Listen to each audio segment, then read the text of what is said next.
Hello students, welcome to Vats education. हमने अपने last video में इलेक्ट्रिक फील्ड से रिलेटेड कुछ न्यूमेरिकल प्रॉब्लम्स की थी। अब हम नेक्स्ट वाली ले रहे हैं। क्वेश्चन है the electric field due to charges Q1 equal to 2 microcoulomb and Q2 equal to 32 microcoulomb at distance 16 centimetre from charge Q2 is 0। What is the distance between the two charges? देखो, पहले question को अच्छे से understand करें। थोड़ा सा अलग type का क्वेश्चन है ये। आपके पास टू चार्जेस दे रखे हैं Q1 एंड Q2। उन चार्जेस की वैल्यू आपको दे रखी है और हमें फाइंड आउट करना है उन दोनों चार्जेस के बीच में डिस्टेंस क्या है। ठीक है, एक चीज हमें और गिवन है कि एक पॉइंट है, उस पॉइंट पे इस चार्ज और इस चार्ज की वजह से जो फील्ड लग रही है, इलेक्ट्रिक फील्ड, वो क्या लग रही है? 0 लग रही है। बस एक चीज ये दी है इन्होंने, और वो जो पॉइंट है वो इस वाले चार्ज से 16 सेंटीमीटर अवे है। 16 सेंटीमीटर है उस वाले पॉइंट का इस Q2 चार्ज से डिस्टेंस। अब फाइंड आउट करो कि इन दोनों के बीच का डिस्टेंस क्या है।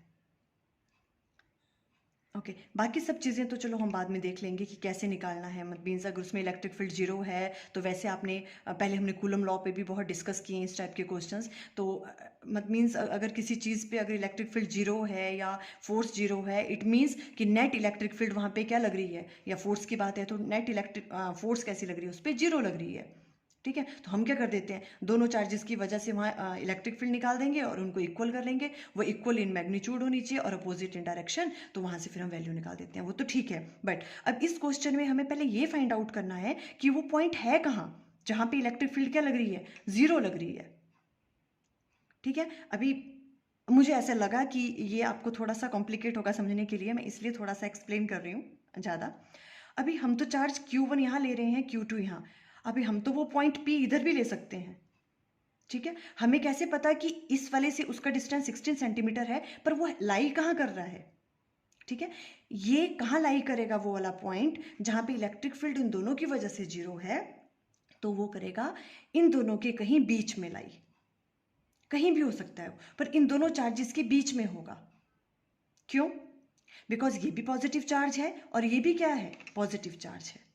अगर आपने पढ़ा होगा पीछे कि दो चार्जेस हैं, जब भी जो कोई दो पॉजिटिव चार्ज होते हैं तो उनके बीच में जब इलेक्ट्रिक फील्ड लाइंस आप ड्रॉ करते हो तो कहीं ना कहीं उसके बीच में क्या होती है, एक जगह ऐसी होती है, कहीं कहीं भी हो सकती है वो, वहां पे उसमें इलेक्ट्रिक फील्ड क्या होती है? 0 होती है उस पॉइंट पे। और इन्होंने भी यही कहा है क्वेश्चन में कि जहां पे वो वाला जो पॉइंट है जहां पे नेट इलेक्ट्रिक फील्ड क्या लग रही है, दोनों चार्जेस की वजह से 0 लग रही है, और वो कितना डिस्टेंस दूर है? इस वाले चार्ज से 16 सेंटीमीटर दूर है वो। ठीक है, तो अब हम क्या करेंगे कि हमें अब ये पता चल गया कि दो चार्जेस हैं, ये दोनों पॉजिटिव हैं, तो जो भी वो जो पॉइंट हमें फाइंड आउट करना है जहां पे नेट इलेक्ट्रिक फील्ड 0 लग रही है, वो कहाँ लाई करेगा? इन दोनों के बीच में लाई करेगा, कहीं भी। क्लियर है? ओके, जैसे आप मैंने यहाँ भी ऐसे ड्रॉ कर लिया ये रफ सा। जैसे ये पॉजिटिव चार्ज है, पॉजिटिव, तो इलेक्ट्रिक फील्ड लाइंस कैसे जाती हैं? Away from positive charge. यहाँ भी अवे जाएंगी, यहाँ भी अवे, है ना? तो इधर से भी अवे जाएंगी क्योंकि यहाँ पे पॉजिटिव चार्ज है। इन दोनों में क्या हो रही है? रिपल्शन भी हो रही है। ये इसको अपनी तरफ तो नहीं आने देगा। ठीक है, तो ऐसे ऐसे जाएंगी इलेक्ट्रिक, और कहीं भी यहाँ बीच में जो है इलेक्ट्रिक फील्ड की वैल्यू क्या होगी? 0 होगी। ओके, बस यहाँ तक ही था थोड़ा कि जो थोड़ा सा समझने वाली बात थी, बाकी तो ईजी है। अब हम आते हैं सॉल्यूशन पे कैसे करना है। Q1 आपने ये ले लिया, Q1 2 माइक्रोकूलम एंड Q2 की वैल्यू भी दे रखी है आपको। ठीक है, अभी आपके पास जो पॉइंट दे रखा है जहाँ पे इलेक्ट्रिक फील्ड क्या है, नेट इलेक्ट्रिक फील्ड, ये बोल रहे हैं 0 है, वो आपने कहीं भी कंसिडर कर लो आप, इन दोनों के बीच में हमने यहाँ कंसिडर कर लिया। और इस वाले चार्ज से उस पॉइंट का डिस्टेंस कितना दे रखा है? 16 सेंटीमीटर, तो ये 16 सेंटीमीटर आ गया। अब क्लियर है, हमें पता है कि वो इनके बीच में होगा, तो इसके और इसके बीच का डिस्टेंस हमें गिवन है 16 सेंटीमीटर। ठीक है, अब हमें इसका भी तो डिस्टेंस पता होना चाहिए, ये हमने अज्यूम कर लिया x के बराबर है। ठीक है, ये तो हमें नहीं पता, तो हमने इसको x मान लिया और इसको 16 सेंटीमीटर ये गिवन है। अब अगर हम डायरेक्शन की बात भी कर लें फटाफट इलेक्ट्रिक फील्ड निकालने से पहले, तो अगर इसकी वजह से जो इस पे इलेक्ट्रिक फील्ड लगेगी, ठीक है, वो किस डायरेक्शन में लगेगी? क्यों पॉजिटिव चार्ज है तो अवे फ्रॉम इट, तो E1, इसको हमने E1 नाम दे दिया, इसकी वजह से जो यहाँ पे लग रही है, तो E1 अवे फ्रॉम इट। इस तरफ को लगेगी, और ये भी पॉजिटिव चार्ज है, ठीक है। इसकी वजह से जो इलेक्ट्रिक फील्ड इस पे लगेगी वो भी क्या लगेगी, ये पॉजिटिव चार्ज है, तो अवे फ्रॉम दैट चार्ज, तो E2 की वैल्यू इस तरफ। क्लियर है। अभी क्या हो गया, E1 और E2 एक दूसरे को क्या कर रहे हैं, कैंसल आउट, तो नेट इलेक्ट्रिक फील्ड क्या होगी यहाँ पे, 0। ठीक है, अब हमें डायरेक्शन का तो पता लग गया कि 0 है। अब हम क्या करेंगे, इनका मैग्नीट्यूड निकाल लेंगे, E1 का और E2 का, मीन्स इसकी वजह से यहाँ इलेक्ट्रिक फील्ड, इसकी वजह से जो यहाँ इलेक्ट्रिक फील्ड लग रही है, उनको क्या कर देंगे हम, इक्वल। ठीक है, वो इक्वल इन मैग्नीट्यूड है एंड अपोजिट इन डायरेक्शन है।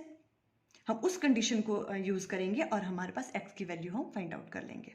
क्लियर है यहाँ तक?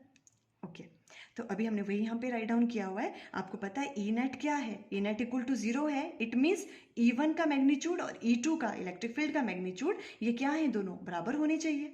अब बराबर होनी चाहिए, ये फिगर आपने ड्रॉ कर लिया, आपको ये समझ आ गया, आगे फिर क्वेश्चन बहुत ईजी है। अभी हम नेक्स्ट क्या करेंगे, फटाफट से E1 की वैल्यू निकालो। E1 की वैल्यू कौन सी है, मैंने आगे दोबारा वैसे ड्रॉ कर लिया है ये फिगर ताकि आपको इजी हो जाए। अभी E1 की वैल्यू क्या है, इसने जो इस पे इलेक्ट्रिक फील्ड लगाई, तो लगा दो formula K Q1 divided by R²।